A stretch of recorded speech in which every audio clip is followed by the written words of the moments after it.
Good morning and welcome. This is your Stylo News Intelligence Update. Today we're going to be looking at the expansion of jihadist movements across West Africa and, importantly, the major shift this is causing in United States military support for the region. Just so you know, the intelligence cutoff for this update is April 1st, 2026.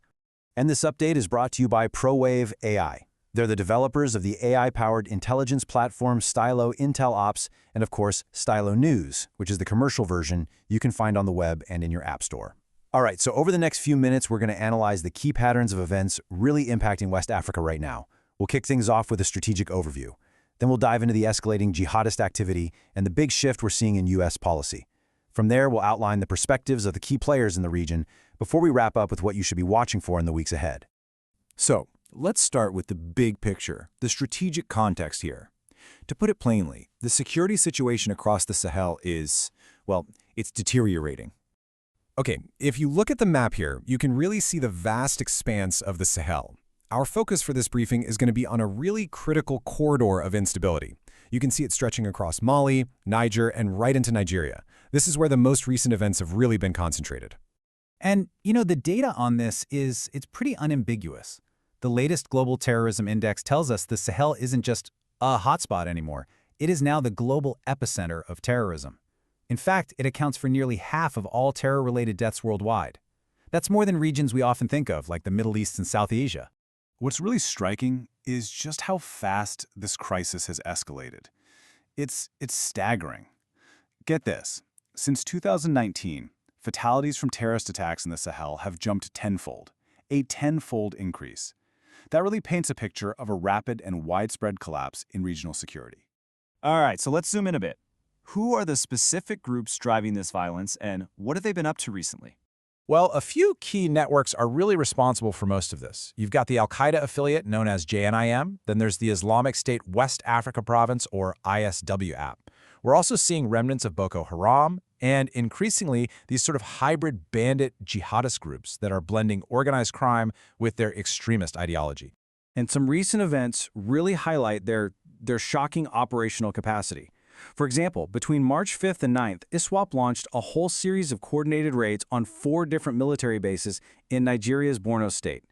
This resulted in at least 65 soldiers killed and, believe it or not, the abduction of 300 civilians.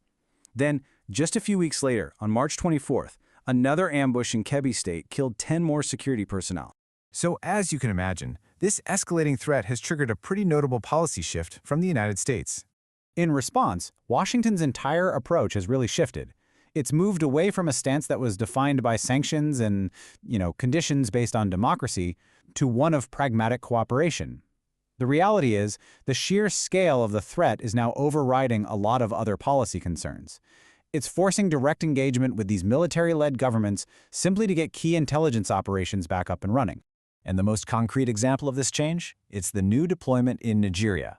Right now, about 200 U.S. troops are based in Bauchi, and they're there providing technical and intelligence support. A big part of this mission is operating MQ-9 Reaper drones for surveillance. This is a really significant return of U.S. presence, especially after its forces were expelled from neighboring Niger. Okay, so this brings us to the key players, the different regional and international actors who are all trying to navigate these very complex dynamics. And what we see here is a really complex web of competing interests. On one hand, the United States is focused on restoring its intelligence capabilities. At the same time, you have the Alliance of Sahel States, that's Mali, Niger, and Burkina Faso, and they're really focused on asserting their own sovereignty. Then there's Nigeria. While it welcomes support, it continues to emphasize that solutions need to be locally driven. And all of this, of course, puts a huge strain on ECOWAS, the region's main economic body, as it really struggles to maintain stability with all these new fractures. So, with all that said, what should we be watching for in the weeks and months ahead? Well, we're tracking several key developments. All right, so what are the key signposts to keep an eye on? First, we need to see if the U.S.-Mali agreement on intelligence flights gets finalized. That's going to tell us a lot about future cooperation there. Second, watch for any concrete moves by the Alliance of Sahel States toward monetary independence. That would be a huge deal. Third, keep an eye on Nigeria's efforts to secure its borders. And finally, those early reports from the new U.S.-Nigeria drone partnership, they're going to be absolutely crucial. Each one of these is a critical indicator for where the region is heading. And all of this really leads us to the central question, doesn't it? How will these shifting alliances and these renewed interventions truly reshape the future of West Africa? If you want a much deeper analysis of all these events, we really break it down in our full Stylo News Intel update. You can listen to that on your favorite podcast channel or just follow the link on this post. Thank you for joining us for this update. And remember, for AI-powered news and intelligence on demand, you can always visit us at stylonews.com.